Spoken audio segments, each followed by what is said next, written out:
Today marks the 113th anniversary of the Titanic sinking, and I wanted to bring it up because I think it's important to think about. I think it's important to remember, and I think it's important to understand. It's one of the worst situations that you can be in. It reminds me of in the movie Armageddon, after Billy Bob Thornton explains to Bruce Willis and his daughter that an asteroid is coming to destroy the Earth, and his daughter says, this is unreal, and Billy Bob Thornton's like, actually, this is about as real as it gets. It's an important thing to think about, not simply for history, but for yourself. I often think about, what I would do in a situation like that, and you really don't know until you're there. That's why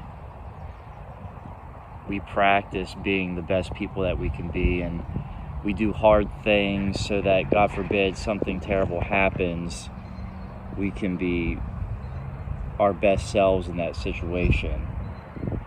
But it's important to think about Titanic or any kind of disaster and really put yourself in the shoes of the people that this thing is happening to. Really think about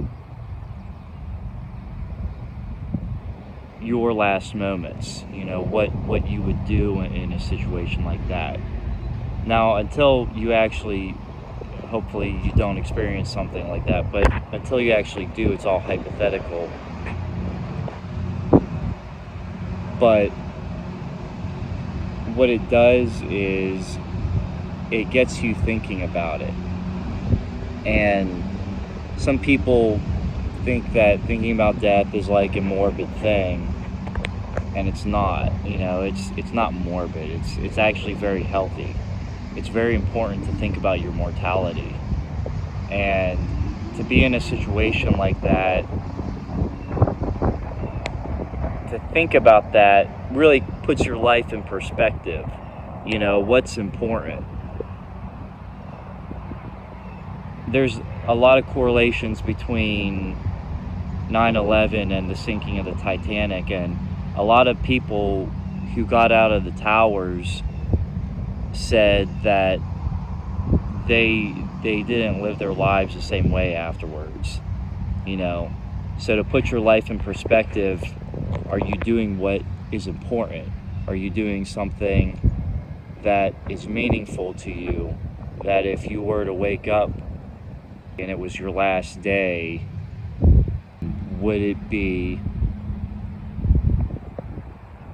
okay for you to go? You don't want to be caught with your pants down.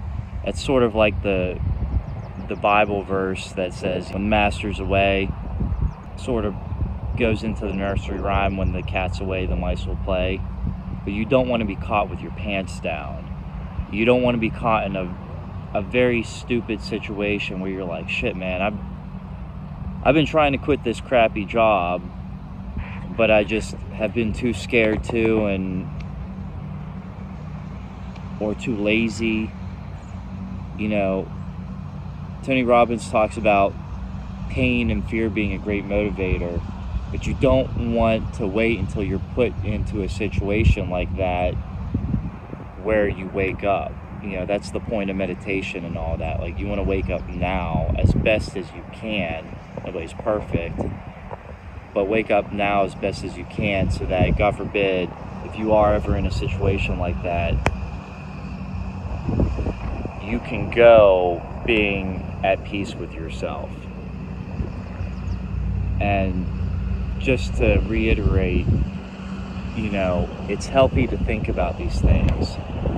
Buddhist monks think about death all the time. There's a couple little analogies. You can picture a sword constantly dangling over your head.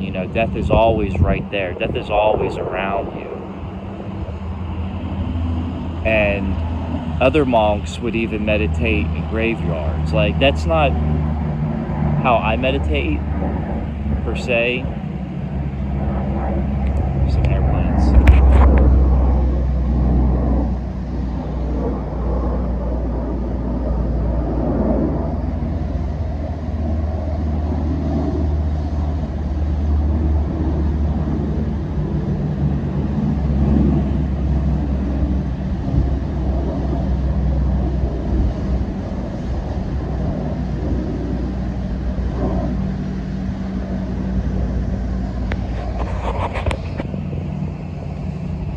that never really got me anywhere, thinking about, sitting in a graveyard. It doesn't emotionally trigger me. You need something that emotionally triggers you. And I think that's why people are drawn to and maybe even fascinated by disasters such as 9/11 and the Titanic, not in a disrespectful way, but in a very humanistic way, where just like when you're watching a movie and you're putting yourself in the main character's shoes, when people are watching these events happen, I think that they're unconsciously putting themselves in those people's shoes.